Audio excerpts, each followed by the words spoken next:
Assalamualaikum warahmatullahi wabarakatuh. Di sini kami akan menjelaskan tentang Fundamentals of Examination in Physiotherapy. Kami di sini kelompok beranggotakan 2 orang, yaitu dengan saya sendiri, Muhammad Ali Ramzi, dan juga ada Hilman Ramadan.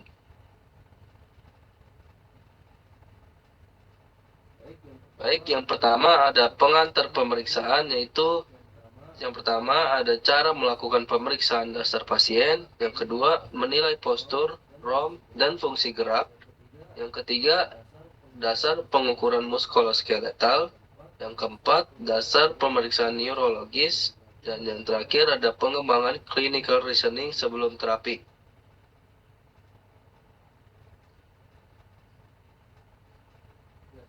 Yang selanjutnya ada tujuan video atau konten yang kami review dari web Udemy, yaitu yang pertama melakukan pemeriksaan pasien secara sistematis, yang kedua mengenali kelainan postur dan pola gerak yang tidak normal, yang ketiga mengukur rentang gerak sendi dengan akurat, mengambil data antropometri, yang kelima ada mengambil pemeriksaan neurologi sederhana, yang keenam ada penyusun interpretasi hasil pemeriksaan untuk dasar rencana terapi. Yang selanjutnya ada struktur pemeriksaan. Yang pertama ada anamnesis atau wawancara pasien. Yang kedua ada observasi postur tubuh. Yang ketiga pengukuran antropometri. Yang keempat penilaian gerak dinamis. Yang kelima pengukuran ROM atau goniometri. Yang keenam pemeriksaan neurologis. Yang ketujuh kesimpulan dan clinical reasoning.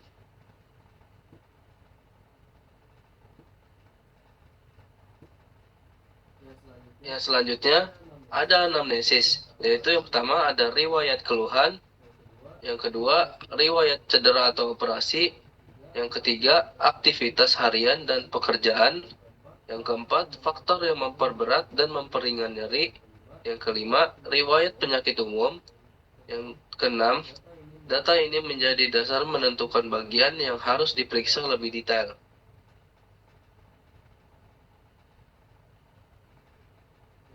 Yang selanjutnya ada observasi postur, yaitu dilakukan dari 3 sudut. Yang pertama ada anterior atau depan, yang kedua ada lateral atau samping, yang ketiga ada posterior atau belakang. Yang selanjutnya yang dilihat ada asimetri bahu dan pinggul, kelengkungan tulang belakang, posisi kepala, penumpuan berat badan, dan deformitas atau perubahan bentuk ekstremitas. Observasi ini dilakukan sebelum pasien bergerak. Baik, yang selanjutnya akan dibacakan oleh Hilman. Baik, selanjutnya pengukuran antropometri. Yang pertama, panjang tukai. Yang kedua, panjang lengan. Yang ketiga, lebar bahu. Yang keempat, lingkar ekstremitas. Yang kelima, proporsi tubuh kanan versus tubuh kiri. Lanjut. Selanjutnya, penilaian dinamis. Menilai fungsi saat bergerak. Yang pertama, pola berjalan, gait analisis. Yang kedua, cara pasien berdiri atau duduk.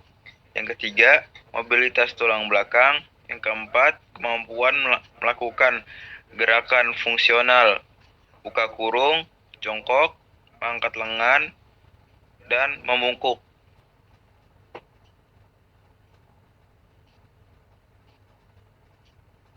Selanjutnya, pengukuran ROM atau bisa disebut goniometri. Menggunakan alat goniometri untuk menilai rentang gerak sendi.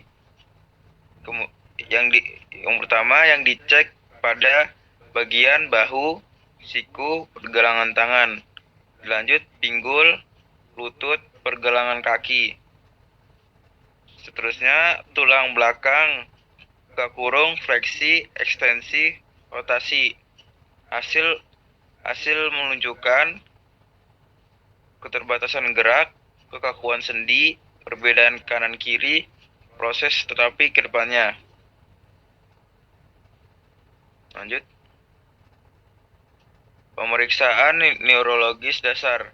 Yang pertama, pemeriksaan refleks. Yang kedua, pemeriksaan sensasi, buka kurung, sentuhan, suhu, dan nyeri. Yang ketiga, pemeriksaan kekuatan otot terkait syarat tertentu.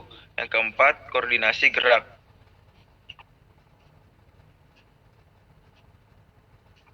Selanjutnya ada clinical reasoning. Yang pertama, menghubungkan hasil anamnesis plus postur plus ROM plus pemeriksaan saraf. Yang kedua, menentukan hipotesis penyebab keluhan. Yang ketiga, menyusun rencana intervensi. Yang keempat, menentukan bagian yang perlu dirujuk. Next. Kesimpulan, fundamentals of examination in physiotherapy. Kursus ini memberikan gambaran dasar tentang bagaimana melakukan pemeriksaan fisioterapi dengan benar. Materinya fokus pada cara mengumpul informasi dari pasien, menilai postur, mengukur rentang gerak sendi, melihat pola gerak, serta melakukan pemeriksaan neurologis sederhana. Inti dari kursus ini adalah membentuk cara kerja yang sistematis saat menilai kondisi pasien, sehingga pemeriksaan bisa dipakai untuk menentukan langkah terapi selanjutnya. Kursus ini cocok sebagai landasan awal bagi mahasiswa atau praktisi pemula yang ingin memahami alur pemeriksaan yang rapi, jelas, dan bisa dipakai dalam praktik nyata.